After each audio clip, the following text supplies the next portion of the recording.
Yes, sir. It is I, your boy from Bed-Stuy, and I greatly appreciate everybody tuning in for Don't F Up the Crime Scene, where me, special guests, will tune in and talk about our experiences on crime scenes and how to mess up the case. All right? So sit back and enjoy and holler back at your boy. Holla. It is I, your boy from Bed-Stuy. We're coming through one time. We're going to talk to, I got a good guest.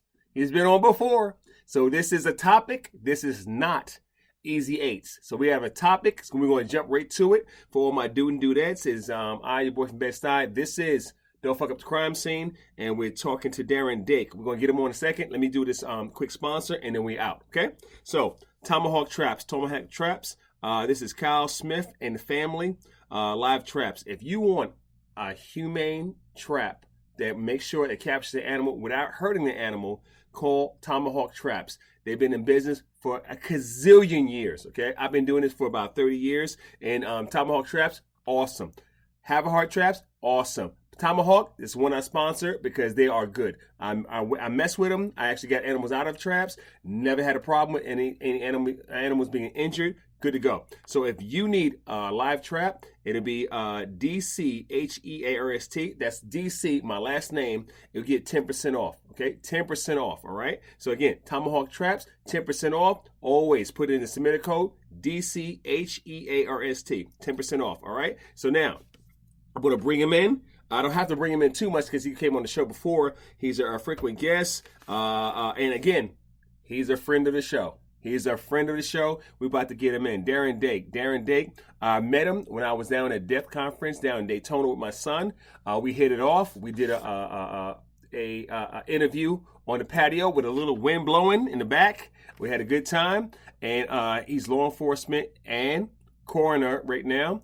Owner of Death Investigations Academy, okay? Death Investigations Academy. He is awesome. And let's talk. Let's talk. He's been doing this for about 35 years. And today's topic is going to be rigor mortis. Rigor mortis. So on that note, and we are live. Hold on one second. And then now I'm live with my career. And guys, help me out here. I'm learning how to talk to the camera, okay? Darren, what's up, bro? Hey, Kevin, I'm so happy to be back on the show. At least now we don't have the ambiance, though, of the waves and the kids screaming in the background, but this is still cool. I agree. You know, the kids screaming and everything. I was about to, no comment. I'm gonna leave that alone. But we had a great time and everything. Bro, we got to hook up sometime we got to hook up when we're out there in the and going on calls and stuff like that, conference stuff like that. I hope to see you again next year, or this year rather, in Daytona. I think they're gonna have it again, and I might be a sponsor, so I might be sitting next to you this time. Perfect. And hopefully, I talked to Lara, and she might be getting me to teach stuff like that, so it's good to go. So episode 71. This is Don't Fuck Up the Crime Scene, episode 71. I got Darren Dake. He is awesome. You had him on before. We'll talk about that a little bit, but let's talk about it now. So the topic I want to talk about is rigor mortis. I've been fooled by rigor mortis for its animals. And we're going to talk, matter of fact, I got down a list. And we're going to talk through, because you're a coroner and you can help our listeners understand all about rigor. So I'm going to go through them real quick. And matter of fact, let's go through them together, okay? So without all the signs of death, you have fresh, pallor, rigor, liver, bloat, active, putrefaction, advanced, decomp, dry, and skeletonization. We're going to talk about those partly here and there. When is a body fresh, animal or human, what does that look like? Fresh. Well, a fresh body looks just like it would look alive, only it's not moving. If we're going to call it fresh, that means there's really no visible changes. There obviously is going to be some cellular changes, but visually, there's not going to really be any visual changes. That's what we call fresh, and that's usually, we're talking about a human here, and that's usually within a couple or 3 hours after death, depending on environment. And again, your job is the animal side, and my job is the people side. but animals rigor differently than people. Real? Talk to me. What's interesting is with the human, there's still a lot of it depends. Okay, and we'll talk about that. What causes rigor, what slows it down, what speeds it up, but it depends. But with the human, I pretty much know the factors, meaning the size and weight of the person, the ambient temperature, the clothing, the activity before death, all of that. Mm-hmm. But with animals, and I'm not the animal expert, but what I know about animals is, for instance, cattle, sheep, horses, they rigor at a totally different time frame than, let's say, pigs and dogs, and certainly dogs and cats. And now, take into account that a gerbil is very small. It's going to have a less muscle to rigor than a horse. That's one thing. Right. But species alone, because of the lactic acid, the pH balance in muscles and all that stuff, they rigor differently. So I can take a human and I can put a lot of factors in there and say, okay, well, I can back this up to a 3 or 4 hour time frame of time of death. Uh-huh. What little bit I know about the animal side, you've got to first know the species and how that species rigors, and then you can do some calculations. So it's totally different. Okay. But that's why I don't do animals. Okay. So with us, it's going to be for us animal services and animal control, ACOs, ACIs, humane law enforcement officers. That's how I kind of get everything. So we see an animal is usually in some type of rigor before we get there. Hopefully. Okay. If it's fresh, it's still warm to the touch. And after that, it'll get its ambient temperature and basically be around wherever it is, okay? And then we go over here like that. If it's straight rigor, it's stiff, okay? And that we know by, and the calculations for us human, after 36 hours, give or take, it'll be out of rigor. You know what I'm saying? For the most part. When I go on scenes now, so I've been fooled, and my mentor, Dr. Melinda Merck, schooled me one time when I had a dog. It was a Rottweiler. I think I do this in one of my classes, where the dog was stiff. It was stiff, looked like it was running, but it was on the side. It was stiff, and I thought it was rigor, and it wasn't. This is I was fooled, and she schooled me. She said, "Nah, this is not rigor." I said, "Excuse me." So because it was a heat stroke, it was so high, the blood actually kind of fried and the capillaries, stuff like that, and became stiff. Yeah. So I'm not gonna disagree with her. Go ahead. But that is still a form of rigor. Okay. In that, in a human, for instance, if I'm out here on the side of the street, and right now it's like 45 degrees where I'm at, okay, and it's cold, and I would fall down on the street, I would rigor very slowly. Mm-hmm. But if it was summertime and I was jogging my 5-mile run and I was to collapse, I will rigor a lot faster, one, because it's hotter outside, but my muscles are warm because of my activity, because I've been running. Okay. And if that dog had been running and fighting and having this activity, then it's warm outside, his muscles are hot and warm, and he's going to rigor faster, still based upon temperature. Now, again, I'm not the dog expert, but there could be, I still think that some form of rigor there, and it would have been faster for the same reasons, because the dog was already so hot. Gotcha. So the way she explained it, because again, I come into it hours later, 2-3 hours later, okay? So I come in, the officer calls us out there, the team gets there and everything. I see a dog look like it's frozen in time. And when she gets there, and don't get me wrong, so the way she explained it to me, and the way I understand it, was the animal fried to death, basically, because it has a coat on all the time. And it fried to death, and the capillaries and everything, it pushed out the blood, and it actually happened. I mean, I saw it. So I show this in maybe level 1 when I teach level 1, or I'm doing a 101 or A to Z, and the blood is pushed out through the orifices, nose, eyes, anywhere there's a hole, anus, stuff like that, and the blood came out. It was dripping. It was straight dripping. Oh, sorry. We believe it was a regular drip that comes down, low velocity, drop right here, so the animal didn't move. Now, the animal was moved from the location, but we know where it died. I showed this on a few other clips. And then the skin, when she just peeled away the skin without doing anything, and it was bleach red, so it was a heat stroke, right? And I was like, okay. And that was the first time I saw that, because I'm like you, I'm like, That's rigor. But she's like, nah, this is what happened. I was like this. What? So it fooled me completely. And we know the death was heat stroke rather than something else. You know what I'm saying? So no, I really appreciate your observation and diagnosis and prognosis, because the thing is like this. Sometimes when you get there and again, and you're a coroner, you have to let it kind of like develop and see what you see. You agree? That's right. Oh yeah. And each case can be a little different. You got to take the scene and the environment and the activity all into play before you make rulings. So going from fresh, now explain this to me, the lactic acid.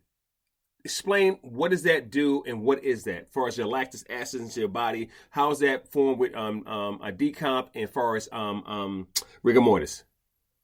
Yeah, so the chemicals in your muscles are converted to lactic acid. Okay. So the lactic acid then causes the pH balance to drop. So you have pH and you have acid, or you have base. And so the pH balance starts to fall in the muscles, and that causes a physical change in the muscles. So after death, because the enzymes are starting to break down and the whole decomposition process starts naturally when someone dies and blood flow stops and oxygenated blood stops, then this process starts. And so that is converted to lactic acid, which lowers the pH, and lowering the pH causes the muscles to rigor, and that's just a tightening of the muscles. Gotcha. All right. There some people I'll ask, where does rigor mortis start?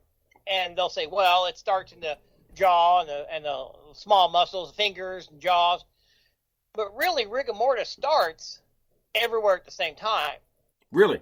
Now, because the reason I say that is because, again, you've got the lactic acid changes, you've got the pH balance, the pH dropping in the muscles, and the muscles starting to tighten. But obviously, the small muscle in your jaw is going to be fully stiffened before the large muscle in your leg. True. But the large muscle in the leg still has a, quote, degree of rigor mortis. Just it takes longer to get there because it's a bigger muscle. Got it. You know, the one thing I noticed, like, okay, this is jumping off the guardrail a little bit, is rabies. Rabies is a type of a virus that goes to your body if you're infected, okay? And if you're bit in your face, you're in trouble because it's closer to your brain. You're bit in your butt, capillaries, stuff like that, you have more fat tissue. It takes longer to get there. You know what I'm saying? So I understand that. When I'm going out on call, stuff like that, I make sure I have all my PPEs and make sure I have all my stuff up. Let's go to mortis. What is fresh to pallor to rigor? So walk me through the steps. Fresh, then pallor, then rigor. What's up with pallor rigor? So I don't know, I guess, what you mean by the term pallor-mortis. Pallor. Yes. So alga mortis is a temperature thing. Pallor-mortis, I'm not sure what that... Hold on. Right. Give me the spelling on that. I want to make sure I got it right. Go. Alga mortis is ALG. Okay. No, we're good. Go with that one. So okay. The temperature, go ahead. So alga mortis is just the temperature change in the body, and the body, every dead body, animal, human, loses heat in three ways: radiation, convection, and conduction. And so as the body cools, that's alga mortis. So we want to monitor the heat loss of the body. Years ago, there was a study that said that the human body loses heat at 1.5 degrees per hour. And you could take the internal body temperature and add that back into 1.5 degrees per hour and come up with an estimated time of death. But like anything, science has now found out that that's not really very accurate, because a lot of things occur. The body heats up up to maybe a degree and a half sometimes after death, mm-hmm. and then starts back down.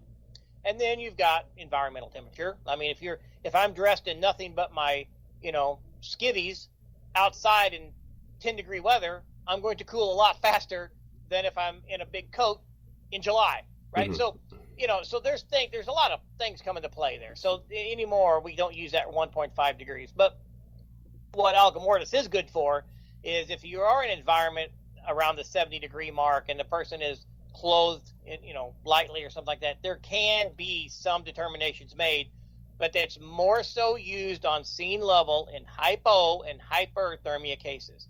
That's where internal body temperature is more important. And alga mortis is just the study of, or the effect of, the cooling of the body.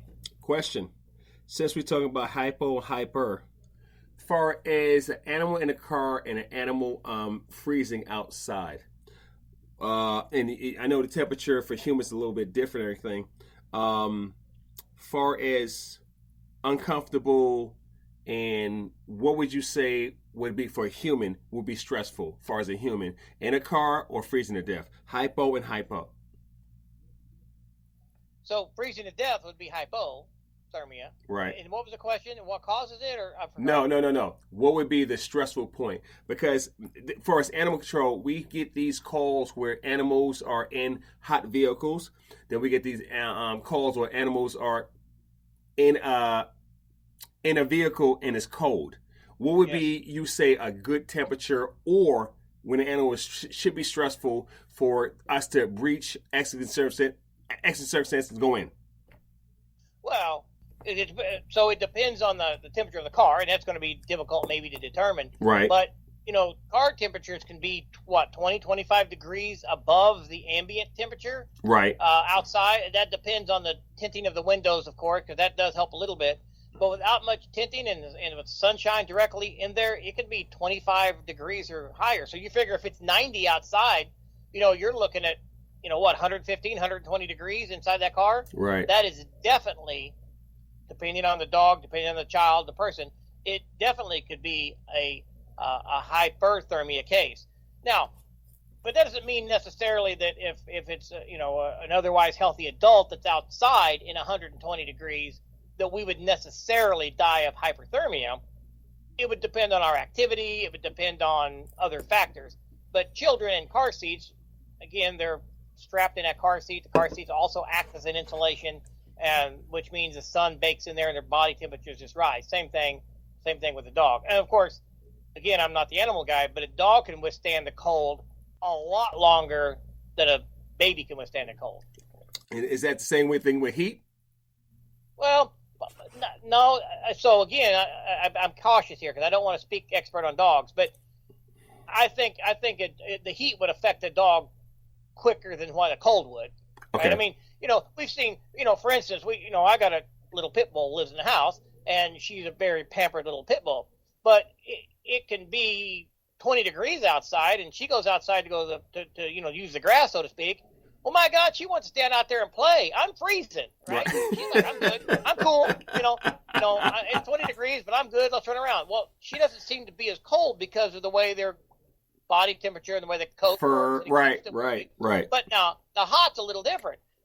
She cannot take the heat as nearly as much as she can the cold. But again, she's not an outside dog, so she's used to these air-conditioned, heated. So that comes into play as well. But it comes into play for people, too. But hyperthermia is going to be more with babies. If you dress them in really, really warm clothes and they're in a hot environment, like maybe an external heater in the nursery or something, babies cannot control their thermal regulatory system. So once they start to get hot, they just continue to get hot. Got it. Adults, we take our clothes off, we lay in front of a fan, we do whatever. Right. Unless you're outside working. And that's the thing. If you're outside working, getting hotter and hotter, once you reach a certain point, and that could be a little different in different people, but then you just continue to have a body heat climb. And I've seen hyperthermia cases 105, 106 degrees inside, internal temps. I mean, their body was 106 degrees inside. Right. It was 90 outside, but their body was 106. I broke out a few glasses and rescue dogs, stuff like that. And when I see them in distress, stuff like that, I go ahead and go to exigent circumstances. I do what I have to do. I record everything, blah, blah, blah. And the animal is clearly in distress. But this is the problem I run into. When people are yelling and screaming like, save him, I have to get the evidence, video evidence first before you just break in there. Because if you don't, oh my goodness, it's like, well, this could have happened. When I walk up to it, the reason why I love body cams, it shows everything. You know what I'm saying? In real time. And it's one of the best things. All right, next one, bloat. No, sorry. It's liver mortis or liver mortis? Yeah, liver mortis, liver mortis, lividity, it's all the same word. Got it. And lividity or liver mortis, that is just the settling of the blood to the lower extremities, the capillaries. Now, I say lower extremities, meaning the gravity pulls blood down, and Right. they're going to settle in the capillaries. So if they're on their back, then it's going to be, the back of their legs, back of their ears, back of the arms, or whatever.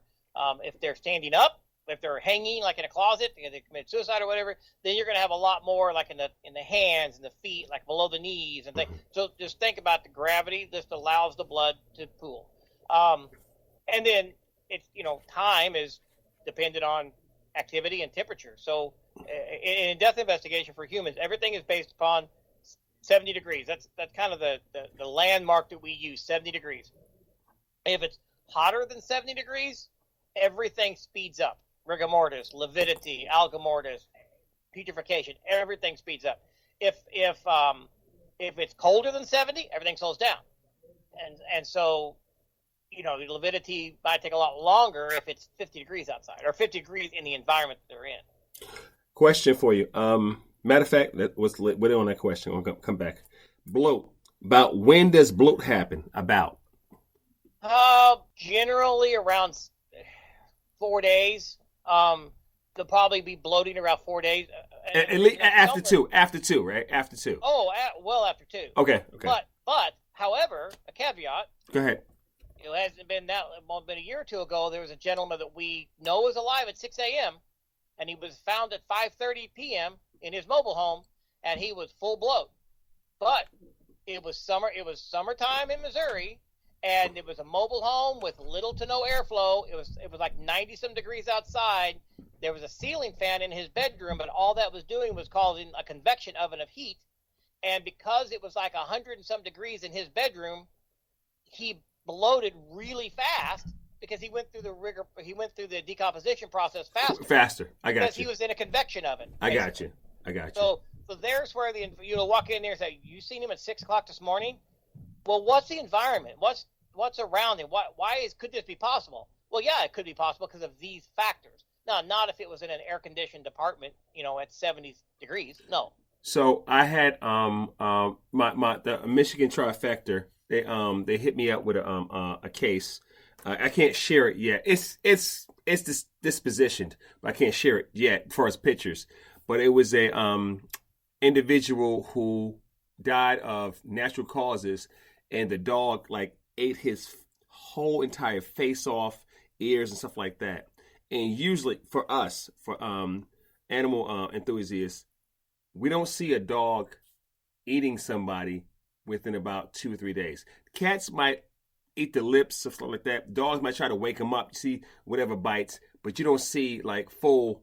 I mean, not for at least 2, 3, 4 days. Yeah, and the dog was healthy. It wasn't like it was hungry, and that was a weird one for me. And when I saw the pictures and everything, I was like, dude, it ate everything, ate the eyes, ate everything within 6 to 8 hours. That was weird. Well, that was abnormal because generally dogs, like you said, will go several days before they eat their owner. Mm-hmm. Because dogs are more that way. Now they will get to the point that person is dead. They're hungry. They will resort back to their animal instincts. But cats. Now, see, cats aren't Christians. They're satanic. Here we go. And cats will eat your lips off within hours. To anybody listening out there, if you've ever had a cat in your house and you wake up and they're on your headboard looking at you in the middle of the night, all they're doing is thinking, is he breathing? Just stop breathing 1 second. I'm going to eat your lips. Cats will eat you quick. Listen, on our episode, I had you on episode 42. Somebody commented to me. He's like satanic cats or something like that. You mentioned something. It was and he said I love it. All right. So that's a flashback for episode 42. That was awesome. The thing is, let's go to another one. Active decay. Yeah, so that's just active decomposition. After you you go through rigor mortis, and I think what you were asking me a while ago was palomortis. Right. I think that's what you were trying to say. And basically all that is your skin starts to turn right after death. It turns pale, but it turns pale because pallor mortis. It's because the blood isn't flowing and you start to turn pale, and that's something we don't look for very often because every time you die, you're going to turn pale because your blood quits flowing. So that's not an indicator of time, I guess. So then after you go through for a while, you got rigor mortis, and rigor mortis is usually released when in no more than 36 hours, generally before, depends on temperature, and then you continue though to the bloat stage, and then so within 3 days, 4 days, you're bloated. That bloated literally means you are swelling up. The gases aren't being released like they should, and you're swelling up. And then you get into the active decomposition stage. Well, that is during bloat and after bloat. You're actively decaying. Purge, you've been flowing, out nose and mouth for a while, and then, certainly once the bloat, for lack of a better term, pops. I mean, once the skin splits open, mm-hmm. because you've got blisters on your skin from mm-hmm. moisture leaving your skin, and your skin gets to where, if I was to come move you, the skin would like peel off your arms and legs, whatever. At some point, then your skin splits, and once it starts splitting open, then all these gases are released. Well, then of course you are more liquefied because everything's inside more liquefied, and then that's your advanced stage of decomposition. That's what we call a really, really bad day. So, speaking of that, I know my grandmother died in a chair in the front room, aka the kitchen. And by the time they got to her, she was basically liquefied. You know Yes. what I'm saying? And I know it was because I know this. I know it was a long day, and they still had her earrings and stuff like that. But you're looking at this slough of the skin. You know what I'm saying? Mm-hmm. And it's hard to work through. So, as a death investigator, how do you work through scenes like that? Time. When we have new investigators, it's time. There's no way to get used to it anymore. I don't usually, unless there's a biohazard reason why, I don't wear a mask or a respirator for the smell. Whenever I have a situation where I've got to call on the fire department to come help us with a large individual, maybe that's decomposed or something, I have to have lift assist. A lot of them firemen they can't do it. And even if they have masks on, they just can't do it. The smell, because they're not used to it. It's not that they're wrong. I mean, these are pretty big, tough firemen, putting out fires and rescuing people from tall buildings. But the smell is horrendous. But you get used to it after time. Visually, it's just a matter of realizing that person is no longer a person. It's a body. It's biological. There's meat, there's blood, there's hair. But grandma's gone. Your dad's gone. This person that I'm dealing with is a human body, but everything about them that made them then has left the body. So whatever you believe in after death, whatever. So that's one way we get by being able to deal with some of the nasty stuff we deal with. Because we're like, look, we're here to do the proper care we can and give all the respect we can to this individual, and realizing that what made this person the person is no longer here. So let's just deal with what's left. Mentally, that gets to it. In meeting you back in January, I'm glad I met you. And you have really been on my mind about some of the things I go through and how I teach my courses. Because I'm like this, hey, because I have an expert. And my thing is, believe me, you don't know what you've done to me. Because I will tag you, hey, Darren, what's up? Darren, what's up? Yeah. Darren, what's up? Because I rather even at 2 a.m. Hey, bro. No comment. Don't go there, bro. Don't call me out there, bro. So the thing is, going through this. So after active decay, you have purification, and then you have advanced decay. Explain the difference. Go ahead. So putrefaction is just the decomposition of the body in the micro level. It's just the way the enzymes are breaking down, the cells are breaking down.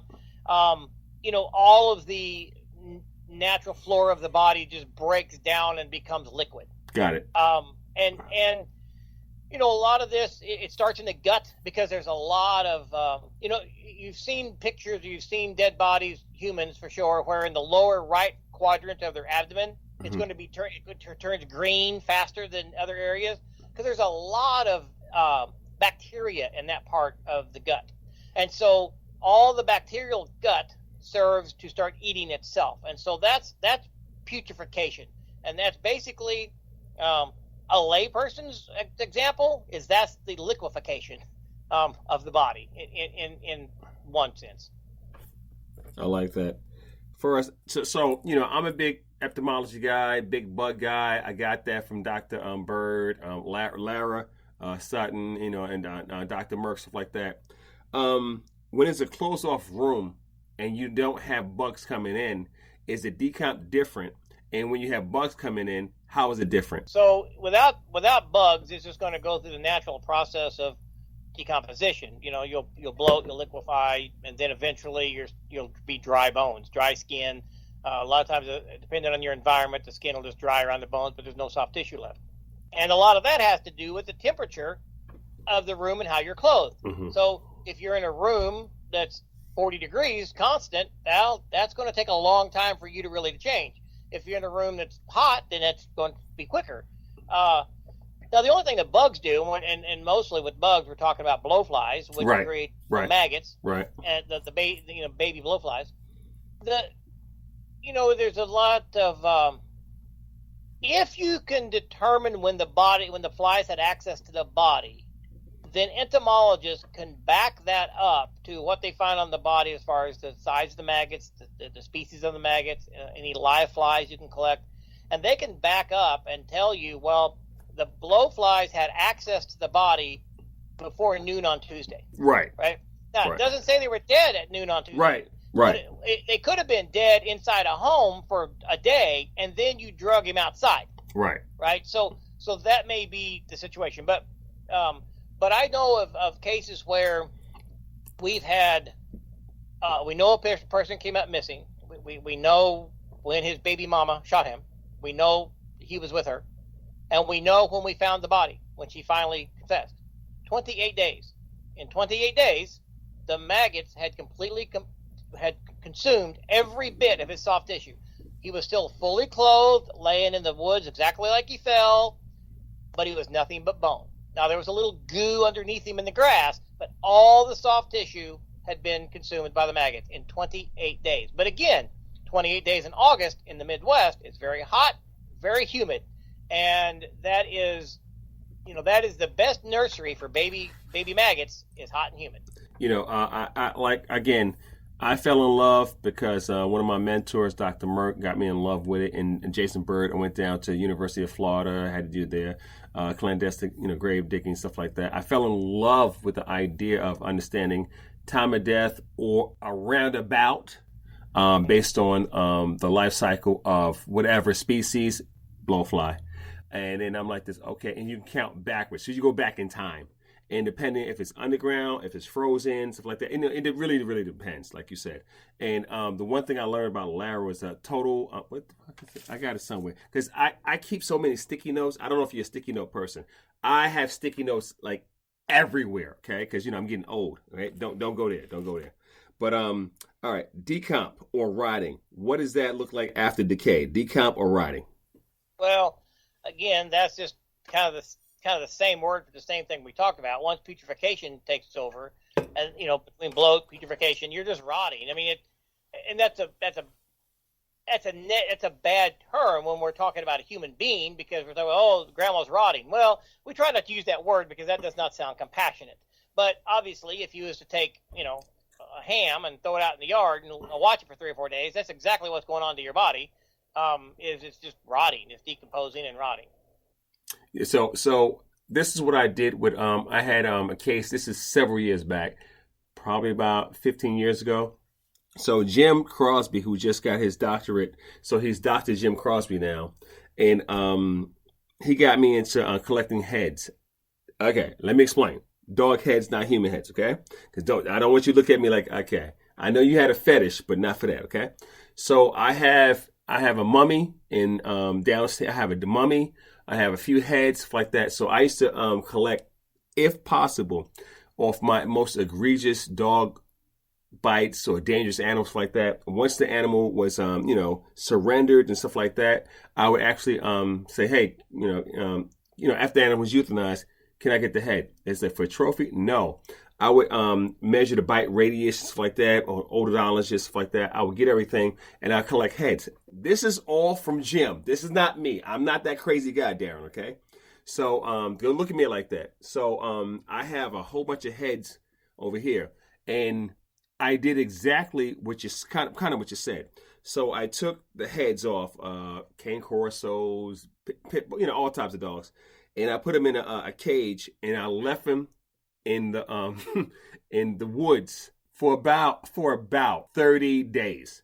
Oh my goodness, man! The decomp is in the soil. The smell is horrible, but the decomp, they ate everything off, everything. And if you could get beetles, one of the best ways to do that is to find one of your local taxidermists around. Yeah.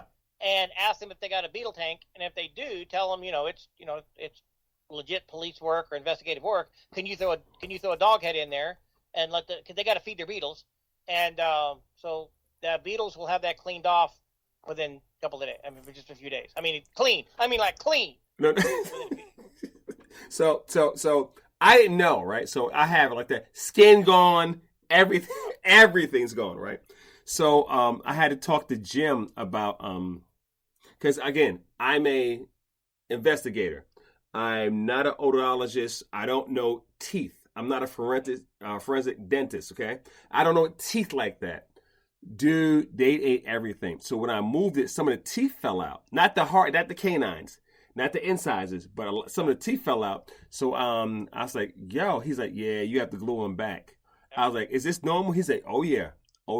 You have to put everything back. It's like a jigsaw puzzle. And I was like, what? So now I'm not an odontologist by any factor, but I can glue back and fix back corpses and stuff like that. I can glue anything back together. Now I'm okay. So next one is dry remains and skeletization. Yeah. So once, depending on the environment, once the body gets to a point where it becomes dry, which means the bones are dry, and a lot of times if the bugs, depending on the environment, insects, blowflies may not have consumed the skin. It may have decomposed without a lot of fly interruption. Mm-hmm. In those cases, the skin may still be there, either or both. But anyway, so you just have dry skin and dry bones, and it can stay that way for a long time. And then if the skin does finally decompose away, then you got nothing but bones, and then bones is the skeletonization.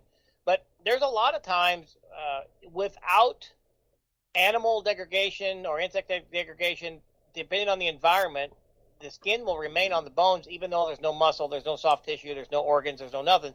The skin is dry to the bones, and it'll stay that way for like years and years and years and years and years until acted upon by something else.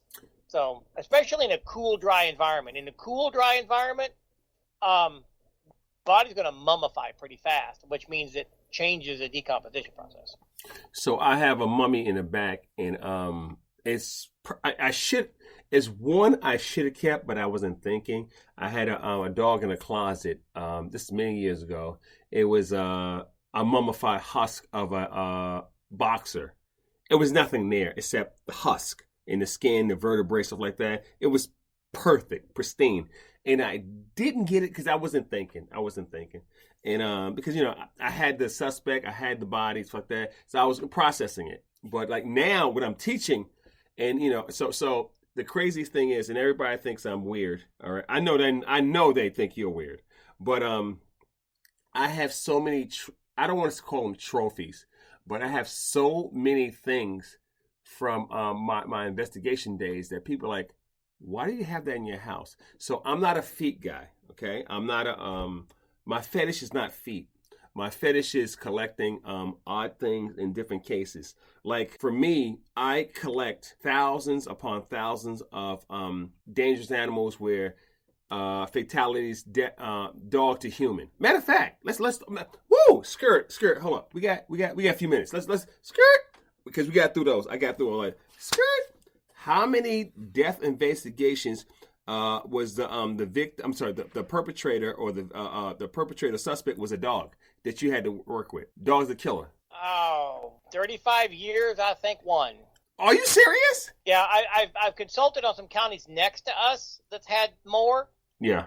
Um, but I just can't remember. I can remember one, but I can't remember any others where the dog actually was the one that caused the death, not degradation afterwards.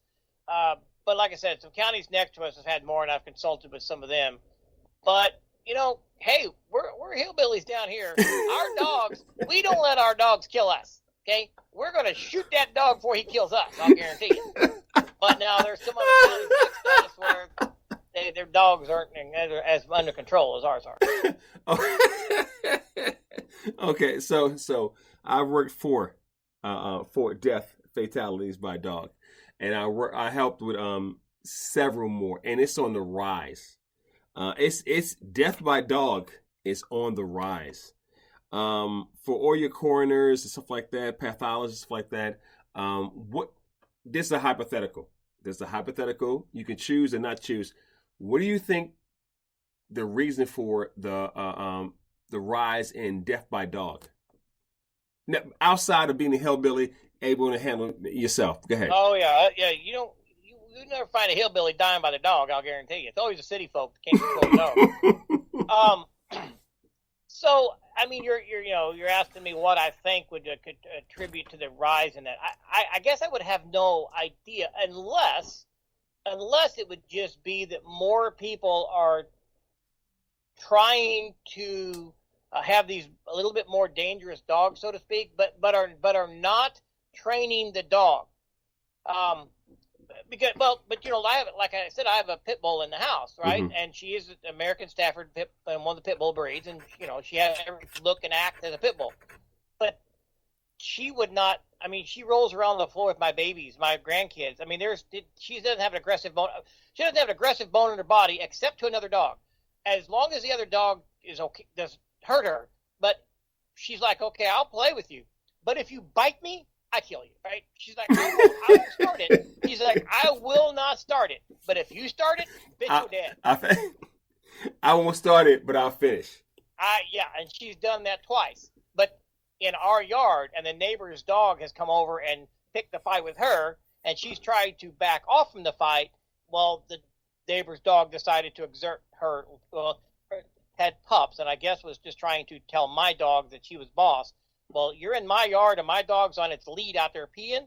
That's your fault. But anyway, I think more and more cane corsos. I may someday have a cane corso. I love them dogs. I don't know that they're necessarily an aggressive breed. I don't know, but you would know this better than me, but I thought a few years ago, I read an article that a golden retriever breed has bit more people, not killed, bit more people than any other breed. Now, might find some pit bulls that has killed more people than a golden retriever, right? Because they're different and the way but golden retrievers have bit more people than pit bulls have. So, the bite. Okay, first for what is a bite? Okay, so there's something called Ian Dunbar scale, and Dr. Jim, and we're talking. Jim just got his doctorate and stuff like that, and we're going to talk to him on another show because I just spoke to him yesterday. The Ian Dunbar scale is a bite radius where from 1 to 6. 1 meaning a non-bite means threat, it approaches you. 2 means it broke skin. 3 means it actually bit you, 1/4 inch, stuff like that down. 4 means it's more of a canine inch down like that. 5 is multiple 4s, and 6 is death. Okay, I use, and all I know is the Ian Dunbar scale. Okay, but Labradors, Goldens have bitten way more people than kill people because it's more of them, and sometimes I think everybody's like, hey, and this is animal behavior. To me, when people come over your house, put your dog up. Unless your dog is used to being very tolerable, put your dog up. Just put him up. Put him up. Because dogs have a sense of like, hey, I'm done. And kids chase dogs like that. Dogs do not play hide and go seek. They hide and go bite. Okay, if you want to, it's true. It's true. You know what I'm saying? You're like, hey, he's funny. He's like, leave me the fuck alone. Okay, and it's to a point where the dog's like, hey, leave me alone, and the kids don't understand that. Or when alcohol is involved, many bites, many bites. Where alcohol say, hey, what you doing? And the dog is showing all the ticks of, hey, leave me alone. I'm stressed. Leave me alone. And the dog only knows how to what? Reach out and like, hey, ruh, or ear bite first and bite you second. Okay? Because the dog does not want to bite you. Right? But it is what it is. And then you're like this. I met the guy had a Doberman pinscher. He bit up a hip. He was drunk. He wanted to kiss on his dog. When he said, hey, boy, hush. The dog's like, okay, you drunk. I don't know you. Get away from my private parts. Okay? And just bit the hell out of him. But what do you do with that? I'm like, I mean, it's a nice dog. I mean, purebred Doberman. I'm like, is it dangerous? No, it just bit him. So a level 2 or 3, for me, I look at it like very adoptable. What happened? What happened? A level 4, I'm going to investigate. Slow it down. What happened? When this happened? Because the bite is way more than an average bite. You know what I'm saying? And then I've done 4 fatalities, and I've worked with, I don't know, probably like 50 fatalities. People call me up, stuff like that. And again, I'm an expert, but I'm like, I'll call in. And the thing is, no ego, Darren, no ego. I'll call in help, like with you. If I have something, I'm like, yeah, I don't know. Could you help me on this? And the first thing you're like this. Send me the pictures, send me information, send. So you have a clear picture of what you're looking at. And then you can give your, synopsis of, okay, it could be, and it could be. Because sometimes you're not sure unless you're actually doing the pathology. You know what I'm saying? And I don't understand, like, I know with dogs, if if a dog bites, then you want to quarantine the dog, make sure there's no rabies and things like that. But it seems like sometimes, and this is anecdotal, maybe just in my opinion, but we're quick to want to euthanize a dog because they bit somebody. Mm-hmm. Oh, okay, all right. But y'all may not have a lot of this up there in DC. Well, you have a lot of jackasses up there, not a lot of horses. but we have a lot of horses down here. Every time a horse kicks somebody, we're going to euthanize it. Every time a horse stumbles and bucks and throws somebody off because it's seen a snake or it got scared, or you're not treating the horse correctly because you don't know how to ride the horse, and you've confused the horse, and the horse gets scared and bucks, you fall off, we're going to euthanize the horse. So really, if we think about that, the horse is causing damage to someone just like the dog caused damage to someone, like you said. Why? Why did the dog bite them? Now, if two dogs attacks an old lady and rips her apart and kills her in the backyard, oh, okay, those dogs probably need to be put down. But just because the dog bites somebody, it may not be that dog's fault. I mean, The dog is going to be a dog, right. And you get in my face, I'm not going to bite you. I'm going to punch you. The dog don't have fists. All he can do is bite. And so, I don't think my dog would ever in a million years bite anybody unless you're doing something bad or harmful, my grandkids, or my wife. I think, people say, you travel a lot, are you scared to be gone? I said, my wife sleeps with a pistol and a pit bull. You ain't getting past either one or both. So then I think my dog would protect her. Hold on. That's the real PPE, pistol and pit bull, right? Equipment. Yeah. So, I think she would probably bite to protect my wife if my wife was in fear. She could sense it. I could never imagine my dog biting someone just because they reached down to pet her. She's never showed that aggression. But again, who knows? That person did something, or was drunk, or was getting too close, or it scared her, or she was nervous about the person, because dogs has a sense of people, and she nips at them. Again, never happened, but I don't think that's a case to euthanize a dog for one bite. I appreciate that. So this is episode 71. Darren Dake, again, owner of Death Investigation Academy. He's a friend, a colleague, and AKA mentor to me going through what I do because, like I said, when I don't know anything, I actually reach out to the professionals that know everything. Darren, it was a pleasure having you on, brother. Okay. Yeah. Question for you before I go. Okay. What am I looking at in the background? I see different. I see a barrel. I see certain colors like that. What's going on in the background?